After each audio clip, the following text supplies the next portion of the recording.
आप सभी को जय मसीह की।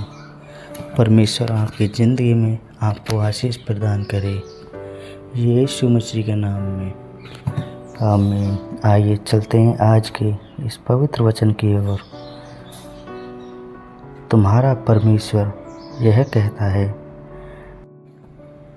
मेरी प्रजा को शांति दो, शांति।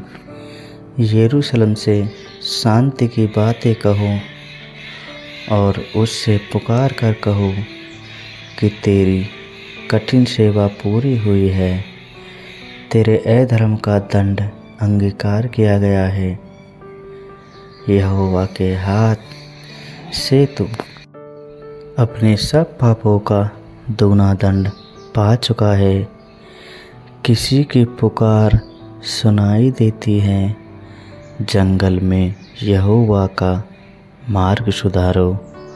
हमारे परमेश्वर के लिए अराबा में एक राजमार्ग चौरस करो, हर एक तराई भर दी जाए और हर एक पहाड़ और पहाड़ी गिरा दी जाएं।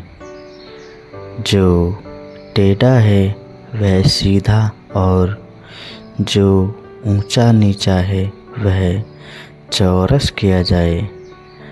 तब यहोवा का तेज प्रकट होगा और सब प्राणी उसको एक संग देखेंगे, क्योंकि यहोवा ने आप ही ऐसा कहा है। बोलने वाले का वचन सुनाई दिया, प्रचार कर। मैंने कहा, मैं क्या प्रचार करूं? सब प्राणी घास हैं, उनकी शोभा मैदान के फूल के समान है। जब यहोवा की सांस उस पर चलती है तब घास सूख जाती है और फूल मुरझा जाता है। निसंदेह प्रजा घास है, घास तो सूख जाती है और फूल मुरझा जाता है, परंतु हमारे परमेश्वर का वचन सदैव अटल रहेगा। हे सिय्योन को शुभ समाचार सुनाने वाली, ऊंचे पहाड़ पर चढ़ जा। हे यरूशलेम को शुभ समाचार सुनाने वाली, बहुत ऊंचे शब्द से सुना, ऊंचे शब्द से सुना, मत डर।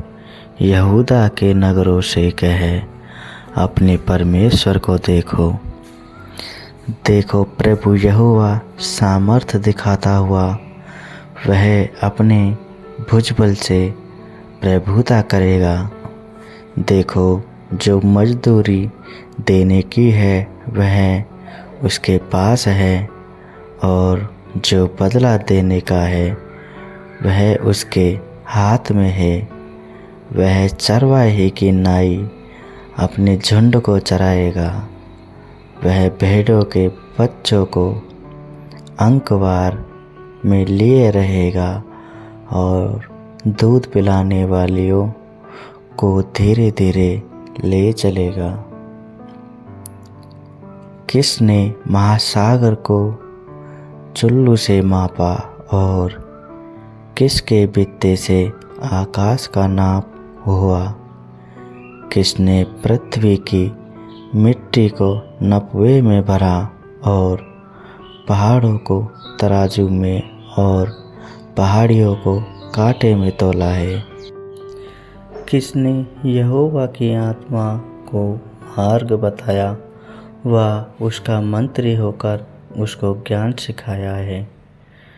उसने किससे सम्मति ली और किसने उसे समझाकर न्याय का पथ बता दिया और ज्ञान सिखाकर बुद्धि का मार्ग जता दिया है? देखो, जातियाँ तो डोल की एक बूंदवा पलड़ों पर की धूलि के तुल्य ठहरी।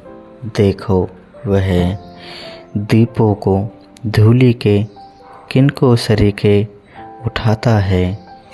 लबानोन भी ईंधन के लिए थोड़ा होगा और उसमें के जीव जंतु होम बलि के लिए बस न होंगे। सारी जातियाँ उसके सामने कुछ नहीं है, वे उसकी दृष्टि में लेस और शून्य से भी घट ठहरी हैं। तुम ईश्वर को किसके समान बताओगे और उसकी उपमा किससे दोगे? मुहूर्त कारीगर ढालता है, सोनार उसको सोने से मढ़ता है और उसके लिए चांदी की सांकलें ढाल कर बनाता है। जो कंगाल इतना अर्पण नहीं कर सकता, वह ऐसा वृक्ष चुन लेता है जो न घूमने तब एक निपुण कारीगर ढूंढकर मूर्त खुदवाता और उसे ऐसा स्थिर करता है कि वह हिल ना सके। आमीन।